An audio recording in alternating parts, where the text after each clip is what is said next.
People all across America are sitting in church this morning. Sitting in church this morning, praying. Meanwhile, Kamala Harris is out doing her thing, really pushing for abortion rights, for one law instead of leaving it up to the states, as Trump wants to do. I know it's a big debate.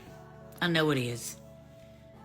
And I know that there are medical reasons sometimes, rape, incest, and Trump knows all that too. But I also know that's not always the case.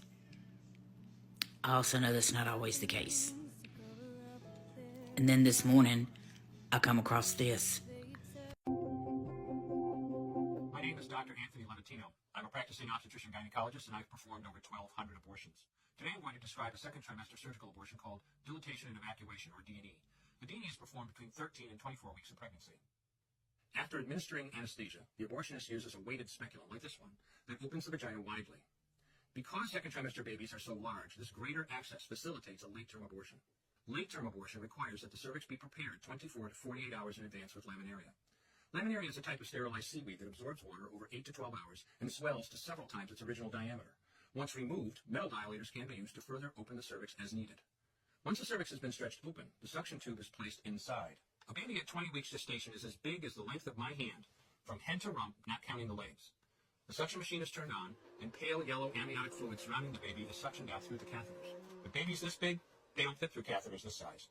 The baby's bones and skull are too strong to be torn apart by suction alone. This is a Sofer clamp. A Sofer clamp is made of stainless steel. It's about 13 inches long. The business end is about 2.5 inches long and 1/2 inch wide, and there are rows of sharp teeth. This is a grasping instrument. When it gets a hold of something, it does not let go. The abortionist uses this clamp to grasp an arm or leg. Once he has a firm grip, the abortionist pulls hard in order to tear the limb from the baby's body. One by one, the rest of the limbs are removed, along with the intestines, the spine, and the heart and lungs. Usually the most difficult part of the procedure is extracting the baby's head, which is about the size of a large plum at 20 weeks. The head is grasped and crushed.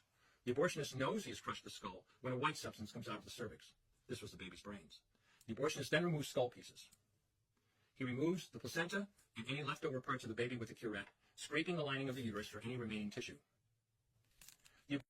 We've all seen the videos where late-term abortions are becoming a thing. Late term. Like babies that could live are being aborted. That's, y'all, come on. No. I try to be really careful where I tread here on this little road because there's a lot of little potholes in it. But unless it's a medical thing or unless it's a case of rape or incest, no. I'm sorry. I'm not for abortion, especially late-term abortion. I just don't agree with it. I'm sorry. To me, it's not right. It's not right, y'all. I know there's a lot of people out there that don't agree with me, and each and every one of us are entitled to our opinion. But after seeing that video and after hearing other details, I'm sorry. I stand where I stand, and I may stand on my soapbox alone, but that's okay too. It's not the first time that's happened. But I don't see how someone can sit in church and then go out and vote for the Democratic Party. I just really don't. And I'm sorry. The baby yanked its arm out of the forceps and turned away from the forceps and kind of curled up into a fetal position up towards the top of the uterus. And at that point, I was sick and nauseated, and the doctor saw that I was not going to be standing long, so he excused me.